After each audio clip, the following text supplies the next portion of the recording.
Good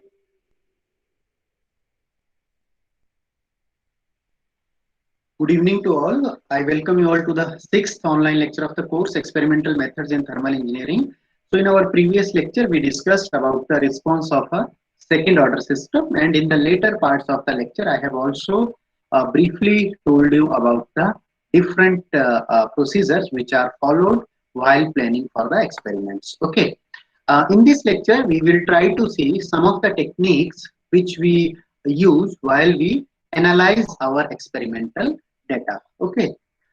So let me first start with the cause of experimental errors.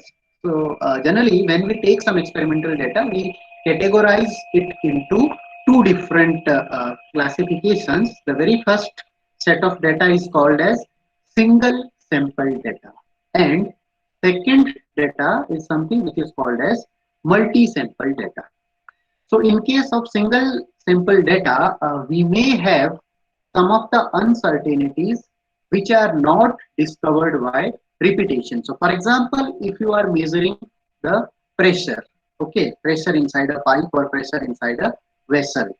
Now, if you are always taking same type of pressure gauge or same type of pressure transducer to measure the pressure of the gas, in that case, what will be happening? Though you are repeating your experiment for large number of times, or you are taking the large number of samples, but ultimately all these samples are taken from a single instrument or single device. Okay, so that's why this type of samples are called as single sample data. Okay, so in case of single sample data, what will be happening? Say initially for few readings, you may get slight deviations, but after that, if you keep on doing repeating the experiment for large number of samples, you will be finding that ultimately there will be some values which keep on repeating. Okay, so it means some of the uncertainties will be there which we will not be able to discover. Okay, then in case of multi-sample data, now let us consider the same measurement for the pressure, but now instead of having a single pressure gauge or single pressure transducer, we are having multiple pressure gauges or multiple pressure transducers. Okay, and whatever the experimental data is taken, that is taken from these multiple transducers. Okay, so in this case, if we are having enough experiments, then we can ensure the reliability of the results, okay, by using some statistical techniques in case of multi-sample data. But what will be happening?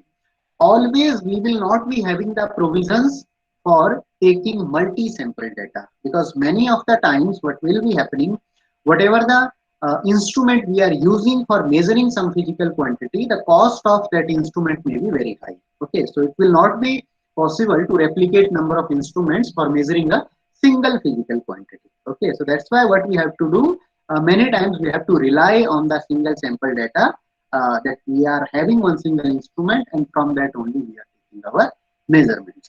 Okay, now one important term is there, experimental error. So yes, experimental error is something which will always be there while we are doing the experiments.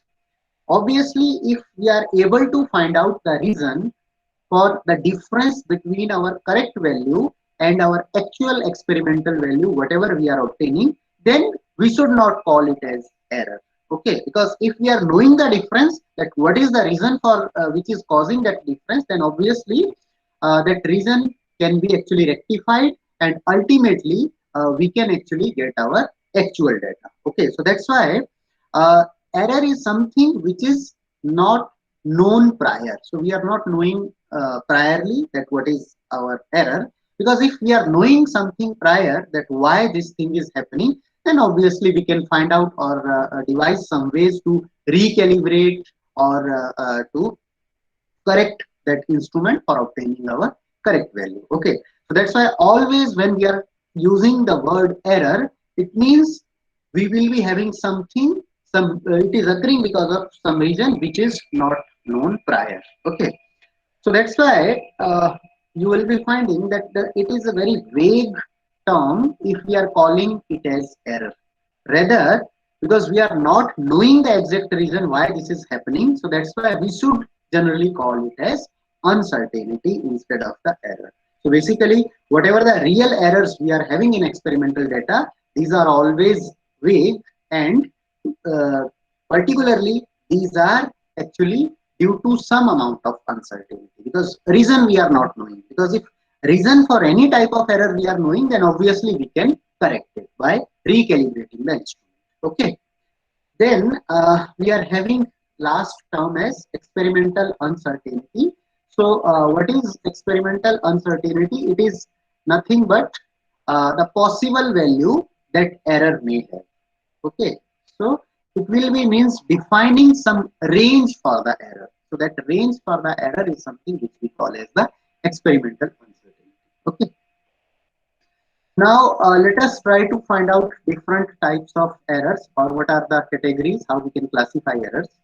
So, first type of error is something which is known as the gross blunders. So, particularly, this may be due to the inappropriate use of the instrument, whatever we are employing. Say you had to connect some wire to say some particular pin of the instrument, but you have connected to the wrong pin. Okay. So because of that, whatever error will be happening, that will be something which is that is nothing but a gross blunder, because we are not connecting that instrument properly. Okay. And obviously we will not be able to get correct data from that one. Okay. Many times when we employ some new instrument, we do such mistakes. And what is the actually criteria that how we can judge? So that is something, always whenever instrument comes, there is some standard range of measurement. So because of that, we can actually, from our common sense, we can detect that what type of error we are getting. So it is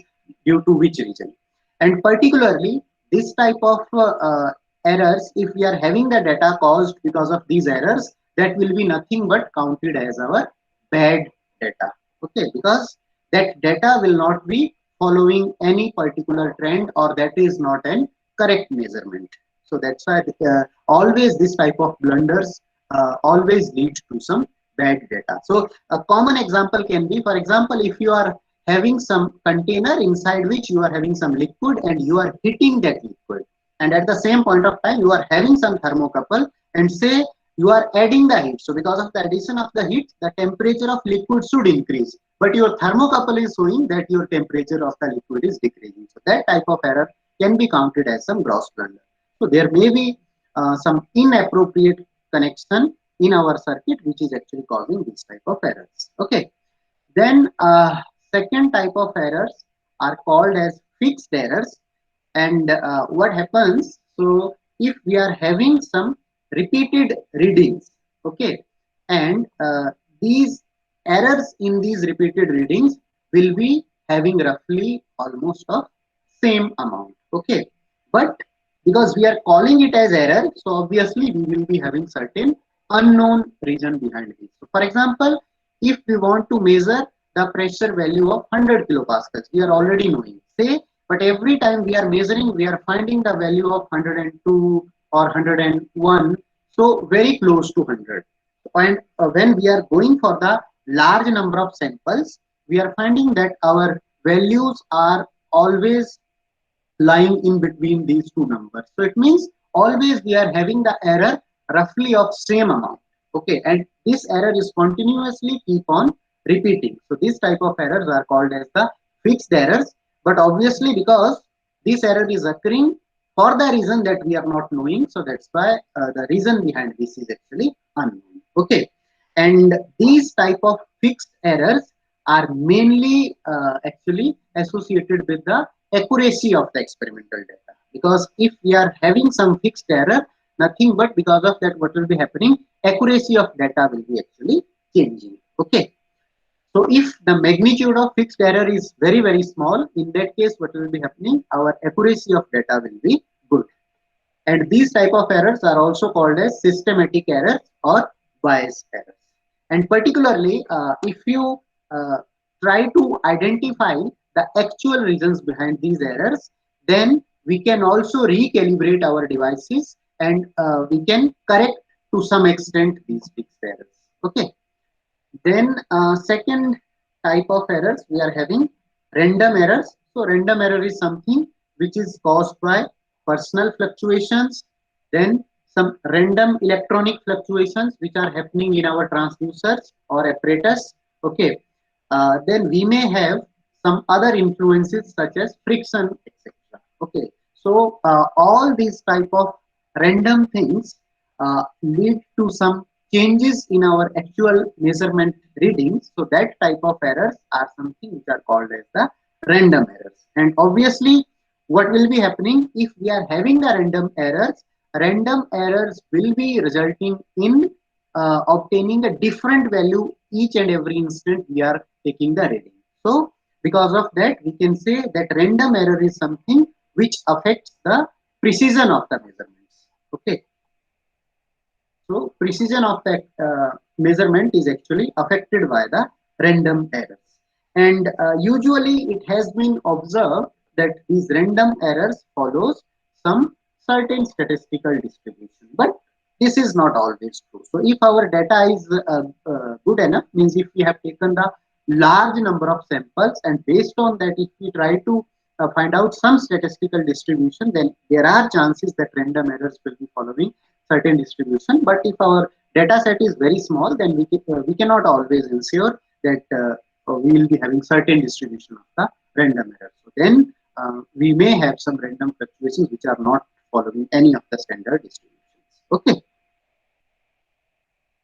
Okay, so now because I have already told you that error in our measurement will be something which is always associated due to the unknown region. So because of that, generally, though we call the term error, but generally that is the more appropriate term is nothing but uncertainty. Okay, so now let us try to see uncertainty analysis in experimental measurements. Okay, so let me first try to just give you the brief details of uncertainty analysis on some common sense basis. So for example, say if we are having a voltmeter and that voltmeter is giving a reading of 100 plus minus 2 volts.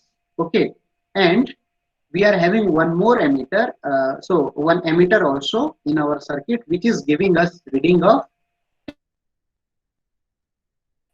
plus minus 0.2.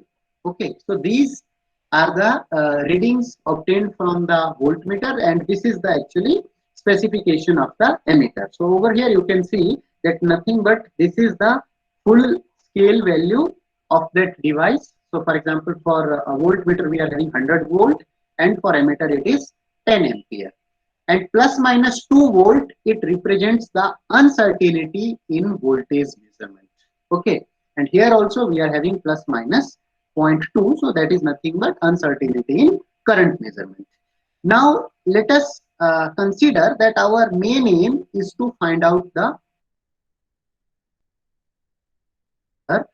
So if I want to specify that what will be the uncertainty in our power. Okay, so on common sense basis, one may think that if we are having maximum deviation in voltage, so maximum what we will be finding our 102 volt as the reading, and corresponding maximum deviation of emitter if we see, we will be having 10.2 amperes as our current value. Okay, corresponding to this, if we calculate the maximum power whatever we are getting, that maximum power will be nothing but product of maximum voltage into maximum current. So that is nothing but 1040.4 watt. Okay. Similarly, we can take the another extreme, which is nothing but minimum deviation. So minimum over here it will be 98 volts, and in case of current we will be having minimum value as 9.8 amperes. And if you convert this into power, you will be finding the minimum value of power as nothing but equal to 960.4 watt. Okay, so over here if you see the maximum positive deviation, if you try to find out in power, it will be nothing but 1040.4 minus 1000 divided by 1000 into 100. So that is if I am calculating in percentage. So you will be finding that it is nothing but equal to plus 4.04%, and in negative direction, if you want to find out, so it will be nothing but 1000 minus 960.4, and ultimately if you find, it will be nothing but your 3.96%. So minus 3.96%. Okay, so that is something which we are deriving from our common sense. We are considering that for voltage also we are considering the extremas, and for current also we are considering the extremas. Okay, but in actual practice, what will be happening? It will be very unlikely to take place that when we are having maximum deviation for the voltage, at the same point we are getting the maximum deviation for the current. Okay, so there will be very less possibility for this situation. So this is what I have presented over here. This is a very crude analysis. So whatever the values of uncertainty we have obtained over here, this plus 4.04% and minus 3.96%, these are not from the actual uncertainty analysis, but this is some crude approximation which can be employed in the very early stages of the experimentation.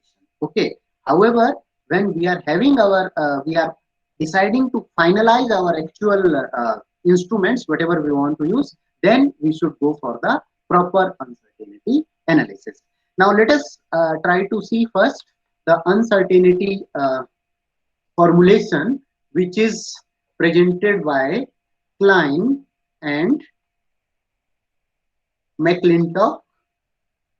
So as per Klein and McClintock, say if we are obtaining any parameter R, and let us consider that parameter R is nothing but function of some primary independent parameters which we are measuring, say x1, x2, so on up to xi, and say we are having n number of primary measurements. So what I have told you over here, what I have written, this voltage and current. So these voltage and current were our two primary measurements based on which we were actually trying to find out the final formulation of power. Now, in this generic formulation, what we are doing, we are considering that R is our final output.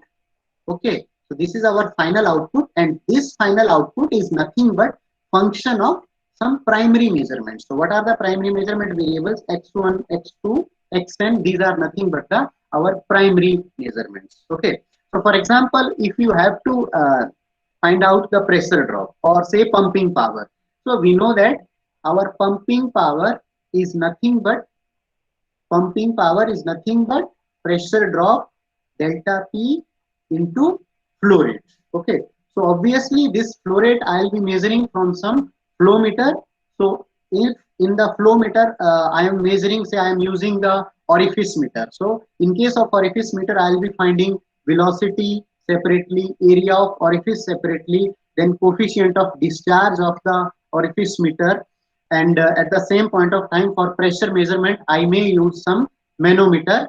So what will be happening, these whatever the readings I am obtaining for this pressure, area, velocity, coefficient of discharge, etc., these are nothing but our independent primary quantities which we are measuring, and our power over here is nothing but our final output. Okay, so what we have considered over here, that when we are measuring the final output, that is nothing but function of n number of primary measuring quantities. Okay, so in this type of formulation, if we have to find out the uncertainty associated with the result, that will be nothing but equal to del R divided by del x1 multiplied by w1 whole square plus del R divided by del x2 into w2 whole square plus so on up to del R divided by del xi into wi whole square plus, say it is going up to n. So del R by del xn into wn whole square, and whatever we are having, we will be considering the square root of the entire term. Okay, so this is how we can determine the uncertainty which is associated with the final result, whatever we are obtaining from the different physical parameters which we are measuring from the individual instrument. So over here what I have done, these W1, W2 terms I have written, these are nothing but the uncertainties associated with the individual instruments. Okay, so for example, over here in the voltage I have written 100 plus minus 2 volts. So this 2 is something which is representing the W1, and if I consider current as second parameter, this 0.2 over here is nothing but representing the W2. Okay, so now if you see over here, we have got the formulation for uncertainty. Now let us apply this formulation of uncertainty for our measurement of power using the voltmeter and ammeter which I have told you earlier. Okay, so our formulation of power is nothing but E into I. So it means our final result is power, and E and I are our independent measurements.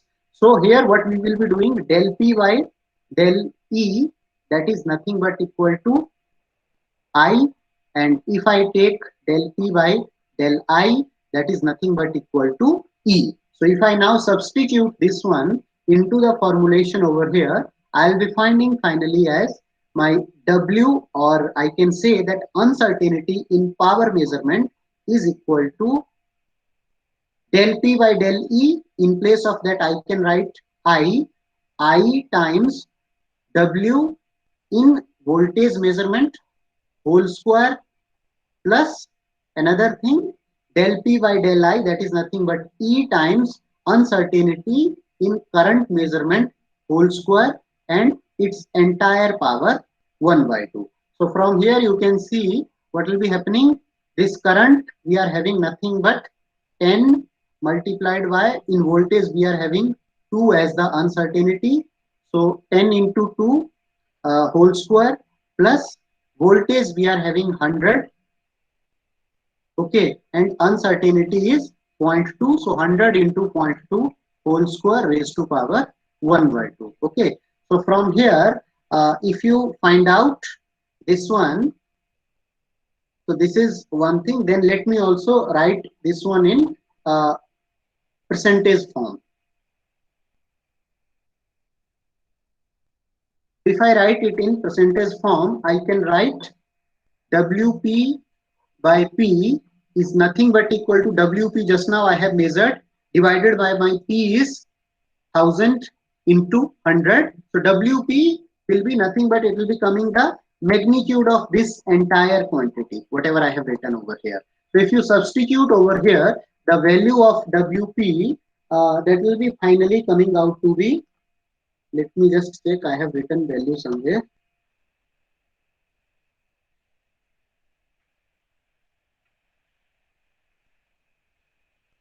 Okay, so I think I have not written the value, but I could remember that from here if you calculate, your value will be coming out to be close to 2.8%. Okay, so you can just check this magnitude because I am not sure and probably I have not written over here for my reference. So if you do this calculation, you will be finding finally that your uncertainty is coming at around 2.8%. So whatever this initial preliminary analysis we have done, it has told us that uncertainty is plus 4.04% and minus 3.96%. However, when we have applied our actual uncertainty procedure, we found that our value of uncertainty is nothing but 2.8% in the power measurement. Okay, now let us try to give this formulation of uncertainty analysis, particularly for the resultant functions when these are in the form of product functions. Okay, so let me consider that my final parameter, whatever we want to measure, say it is consisting of the primary measurements in terms of product functions. Okay, so what I will be having, say it is nothing but x1 to power a1, x2 raised to power a2, and like this xi raised to power ai multiplied by xn raised to power an. Okay, so this is something where we are having our output resultant quantity as nothing but some product function of the primary physical parameters which we are measuring. Okay. So over here, if you apply the formulation of uncertainty, what will be happening if you want to calculate del R divided by del Xi, that will be nothing but equal to x1 a1, x2 a2, and over here it will be the derivative of this quantity. So derivative of this quantity will be nothing but ai times xi into ai minus 1 so on up to xn into an. Okay.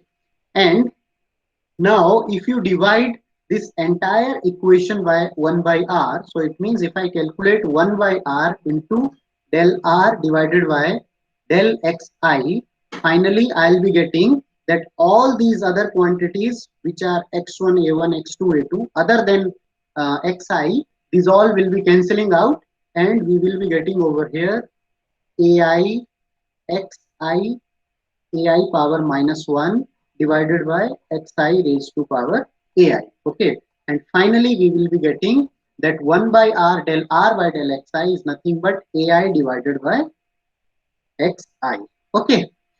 So like this I have just done over here for x to the subscript I, and if you change the subscript to x1 x2 x3, similarly you will be getting the value of del r by del x as nothing but a1 by x1 into a2 by x2, something like that. Okay. So finally if you substitute it in the formulation wr by r, what we will be having, we will be having nothing but del r divided by del xi into wi whole square. And if I consider I as my generalized function, and I can write simply over here summation varies from when I varies from 1 to n, and I have to take whole power to this as nothing but 1 by 2. Okay. So finally I'll be getting my percentage uncertainty over here as nothing but summation of, in place of del r by del xi, I can write ai by xi. So summation of ai divided by xi times wi, and here I is changing from 1 to n. We are taking the square of this entire quantity, whatever we are having over here. So square of this, and outside we are having nothing but square root of the entire. So this is nothing but formulation of uncertainty when our final output variable is constituting of primary measurements as a product function. Okay. So then we will be having the final formulation of percentage uncertainty like this. Now let us consider another case when we are having the final result as some additive function of the primary measurement. So a1 x1 plus a2 x2 plus so on up to ai xi plus, once again we are considering final as an xn. Okay. So in this case what will be happening if you take del r by del xi, that will be nothing but this, all these individuals will be becoming 0 now, because when we are taking the derivative with reference to xi, all these other x terms are nothing but acting as constant because we are taking the partial derivative. Okay. So we will be finding that ai as only our coefficient. Okay. And ultimately if you now try to calculate your uncertainty in absolute form, you will be finding that uncertainty will be nothing but summation I varies from 1 to n ai into wi whole square, and outside we will be having power 1 by 2. Okay. So this is now the uncertainty when we are having the additive function. Now if you are going for any other type of complicated function, obviously that complicated functional formulations will be nothing but the combination of product and addition. So you can employ the combined formulation for any type of arbitrary function. Okay. Now let me also give you one more example which will be actually establishing that what type of measurement method we should select. Okay, so let us also try to see this with the help of an example of electrical system. So let us consider that we are having a voltmeter which is employed in a circuit, and it's having the specifications like 100 volt plus minus 1%. Then we are having one emitter which is having the specifications of 10 ampere plus minus 1%. And then another we are having, say, one resistance which is having the specification of 10 ohm plus minus 1%. Okay, so now if we want to measure the power, so if we want to calculate the power and we are using these three different instruments, so obviously power either I can calculate by E square by R, or I can also calculate by using the product of voltage into current. Now, which one of the method we should choose? So let us try to first do the uncertainty analysis and find that which method will be better for measurement of power. Okay, so these all are our input parameters. Now let me consider my first formulation. P is equal to E square by R. So over here, if you calculate del P by del E, that will be nothing but equal to 2 times E by R. And similarly, if you calculate del P by del R, that will be nothing but equal to minus E square by R square, because derivative of 1 by R will be minus 1 by R square. Okay. So from here you can see that uncertainty in power is nothing but equal to WP is equal to del P by del E, which is 2E divided by R times what we are having, W in the measurement of voltage. This whole square plus we will be having minus E square divided by R square times uncertainty in the measurement of current and whole square of this quantity raised to power 1 by 2. Okay. So now you can see that over here, when values of these uncertainties are specified in the individual physical measurements, then there it is written plus minus 1%. Means the value of uncertainty is given in percentage form. So over here, what we have to do then, we have to divide both sides of this equation by power. So if we divide both sides by power, finally we will be getting WP by P will be equal to, now over here I'll be dividing with power. So means power is nothing but our E square by R. So R will cancel, and I'll be getting, and this E also will be cancelling. I'll be getting 2 times WE divided by E whole square. Okay. Plus this E square by R square, if we do with the R by E, in that case what will be happening? Sorry, this I have written over here wrongly. So this W should be, we are having uncertainty in measurement of resistance, because in this formulation we are considering voltage and resistance as our primary measurements. Okay. So over here, if you do now E square by R, so E square will be cancelling, and with R also one R will cancel, and we will be finally getting WR by R to whole square and whole power 1 by 2. Okay. So now this WE by E is nothing but 1% given over here, and WR by R is also 1%, that is given over here, because now our uncertainty of individual measurements is given in percentage. So if you substitute these values, finally you will be finding that uncertainty in the measurement of power is coming out to be 2.236%. Okay, so you substitute this 1% over here as 0.01 in both these terms, and if you calculate, you will be finding final uncertainty value as nothing but 2.236%. Okay. Now let us try to see the another method. So in another method, what we are having, power is nothing but E times I.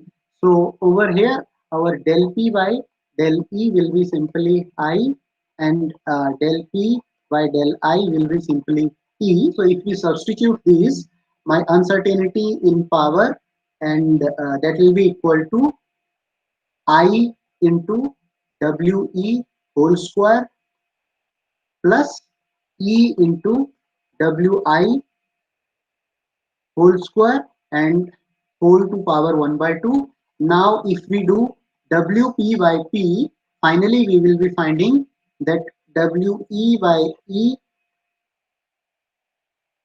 whole square. Okay.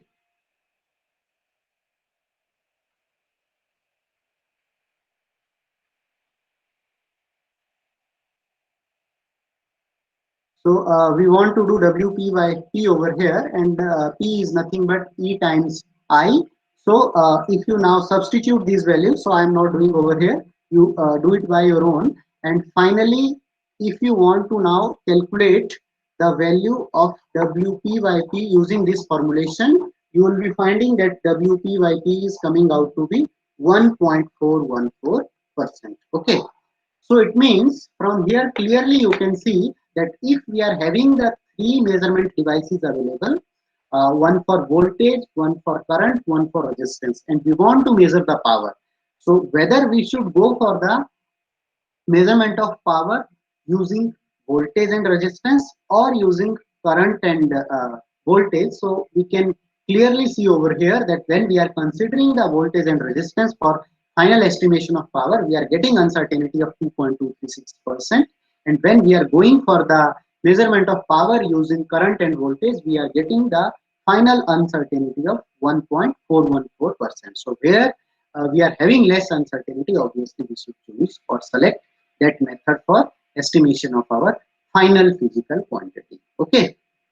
So this is how you can do uncertainty analysis at the starting itself while you are planning for designing the experimental facility, and based on that you can select that what are the measurement instruments you have to select, and what should be the formulation which you should employ for measurement of the final physical quantity. Okay.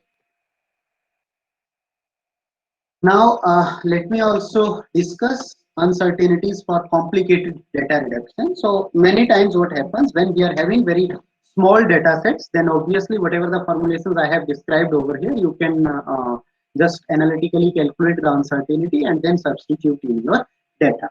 But majority of the time you will be finding that when you are having very large data sets, we are not manually calculating the values of uncertainties, or we are not manually using the data reduction. Rather, we are having some computer programs, or we will be writing some computer programs where we will be using some mathematical formulation for estimation of the final quantities. So now in such cases, estimation of uncertainties manually becomes very complicated. So because of to avoid these complications, what we can do, we can devise the measurement of uncertainty in such a way so that it can be included in our program of data reduction itself. Okay. So for this purpose, let us try to first that consider that we are having one measurement, say R as our final output quantity. Say initially we have taken this R as function of x1, x2, x3, so on up to xn. Okay. Now what we have done in individual quantity x1, we have given small perturbation delta x1. Okay, so we have given very small perturbation. So the magnitude of this delta x1 is nothing but it is approaching to 0. So it means this magnitude is very small. So if we are giving this perturbation, we will be once again finding some another function which will be nothing but x1 plus delta x1 comma x2 comma x3 so on up to xn. Okay. Similarly, what I can do, I can give now perturbation in another parameter x2, and based on that I can calculate the another value. Okay. So for example, I can represent in terms of second variable as x1, x2 plus delta x2 into x3 and so on up to xn. Okay. So now, if I have to calculate delta R divided by delta x1, what I can do, I can simply write it as nothing but R corresponding to point x1 plus delta x1 minus r at point x1, and all other points will be over here. So x2, x3, so on up to xn, because these are unchanged. Then x1 comma x2, so on up to xn will be having over here. And divided by, we will be having delta x1. So what we are basically doing over here, we are giving some small perturbation, and based on that perturbation, we are finding the value of r, and that we are employing for calculation of partial derivative delta r by delta xi in terms of algebraic expression. Okay. So this will not be exactly equal, rather it will be nearly equal. Okay. Similarly, we can estimate the value of delta r divided by delta x2 as nothing but equal to r times x1 comma x2 plus delta x2, so on up to xn minus r times x1 comma x2 comma up to xn divided by delta x2. Okay. So what we have done over here, now whatever the partial derivatives we are having, these partial derivatives we have converted into the algebraic expressions. Okay. So once we are having the algebraic expressions, obviously what we can do, we can do all the operations in our computer programs itself. Okay. So with the help of this formulation, now what we can do, finally you can substitute the values of this delta r by delta x1 and delta r by delta x2, or all other variables also, whatever you are having. So you can substitute these values, and within your computer program itself, you can actually incorporate the formulation of uncertainty. Okay. Okay, so apart from this, so this is all about the uncertainty analysis. Apart from this, when we are going for the experimental measurements, we also try to analyze or apply certain statistical techniques to analyze our data. Okay, so let us first try to see the few basic quantities. So obviously, you all know about all these quantities already, but how these are related for the experimental measurements, let us try to see over here. So for example, let me start with the one example. Say you are having measurement of temperature. Okay, and while you are measuring the temperature, say sometimes you are getting the measurement as 70, 71, sometimes 69, say 67, 66. So what will be happening? Every time you are doing the experiment, you are getting a wide spectrum of data. You are not having any individual value which you can conclude that, okay, this is the value of temperature. Every time you are getting different value. And why these different values will be coming in the experiments, or already I have told you that these differences will be because of the uncertainties in the experiments. Okay. So now you can see that when you are keeping or maintaining all the physical conditions identical, but still you are having deviations in the data. Now these deviations may be because of some physical aspects, or it may be because of the instrumental uncertainties. Okay. So what will be happening, though physically say you have maintained the condition of temperature as 70 degrees Celsius, but every time you are getting some different data point. Okay. So when the things are now known, then always you can find out, or you can say that you are having some error in the measurement. Okay. But always we will not be having the known quantities, because if quantities are already known, then why we will be doing the measurements? Okay. So in that case, what will be happening? You have maintained some physical condition, but corresponding to that physical condition, every time you are doing the measurements, you are getting different quantities. Okay. So for your this one understanding, what will be happening? You will not be able to specify that what is the actual value of the physical quantity based on which you should go for the further analysis of your experimental data, okay, or conclude something. So in such circumstances, what is done, instead of considering randomly any individual value, what we do, we go for the arithmetic mean of all the values which we are obtaining. Okay, so mean is nothing but, I am just for your revision, including all the formulations over here. So this you already know. So it is nothing but, say if we are having n measurements, so 1 by n, summation I varies from 1 to n xi. Okay, so that is our arithmetic mean. So generally what we do, we present the average data in experimental measurements, because every time we will be going for readings, we will be having certain spectrum of data. We will not be getting a single value. Okay, so that's why if we have to find out that what is the actual value which we are getting from the measurement, we try to represent it with the help of arithmetic mean. Then in terms of this mean value, we cannot just say that, okay, this is our actual correct value.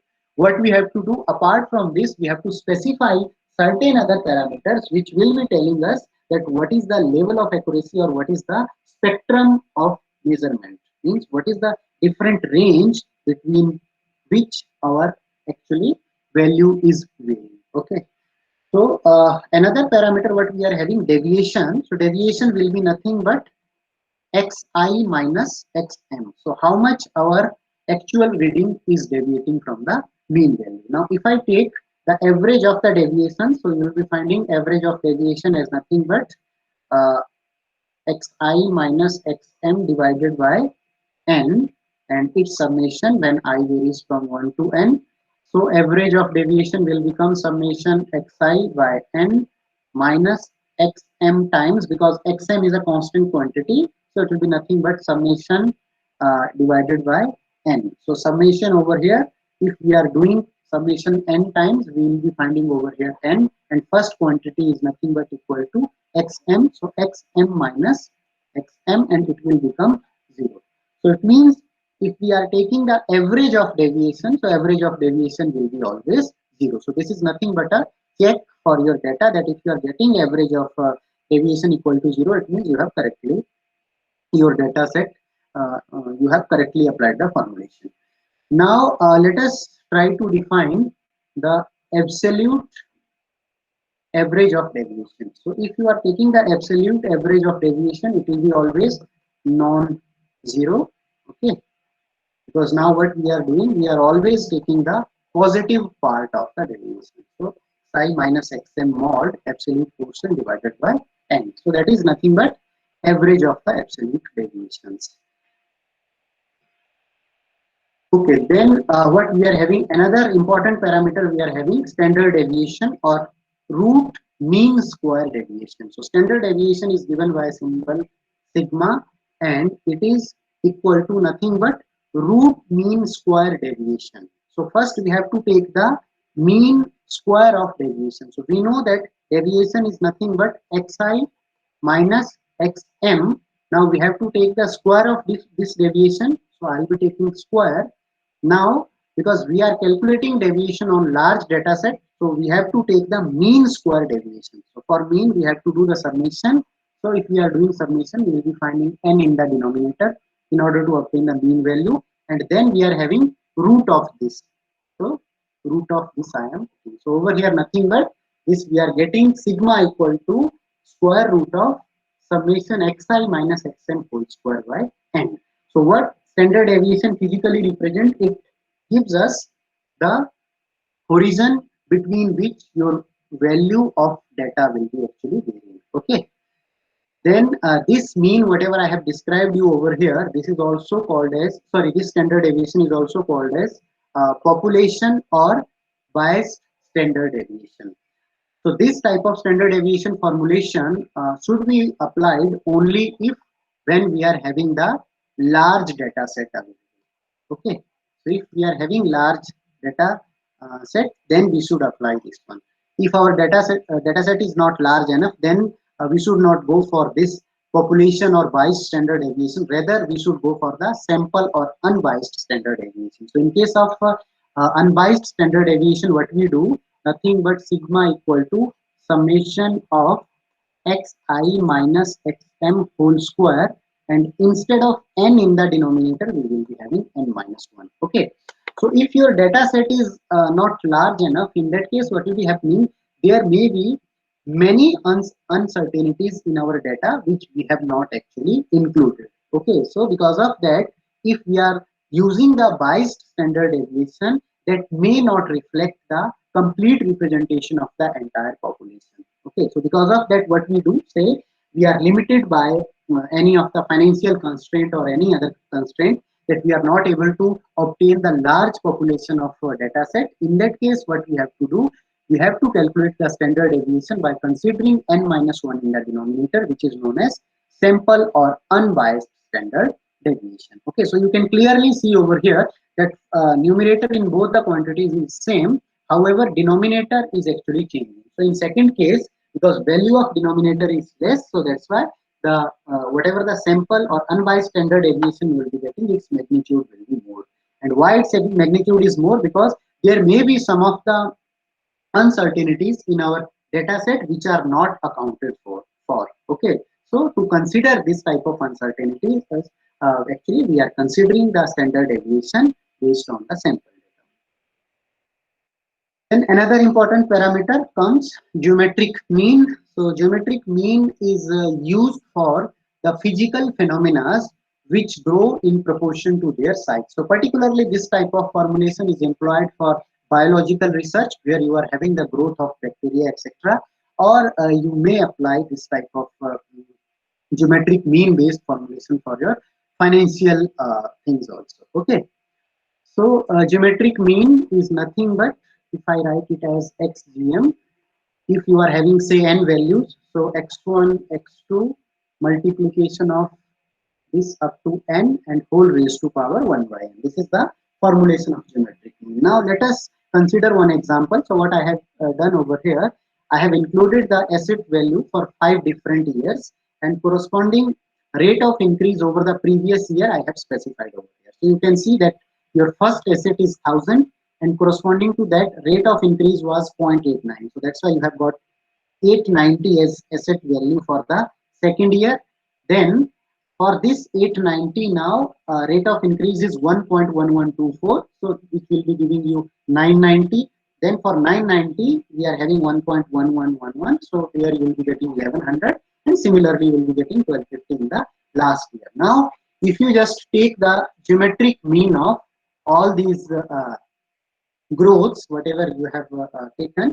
So for this, we will be finding that geometric mean is nothing but 0.89 into 1.1124 into 1.1111 into 1.1364 whole to power 1 by 4. And finally, we are getting the value of geometric mean equal to 1.0574. Okay, so now if you have to calculate asset value, final asset value, that will be nothing but the initial asset value, which is 1000 times into geometric mean raised to power 4. So similar, finally you will be getting 1250. So where we are having the rate of increase, that is something which is depending upon the size of the population. When we are having this type of physical situation, for such situations we go for the measurements based on the geometric mean. Okay,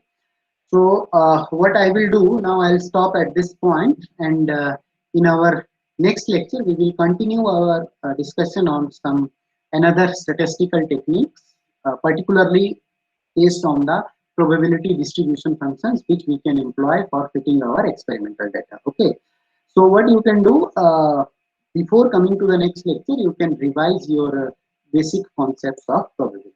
Okay.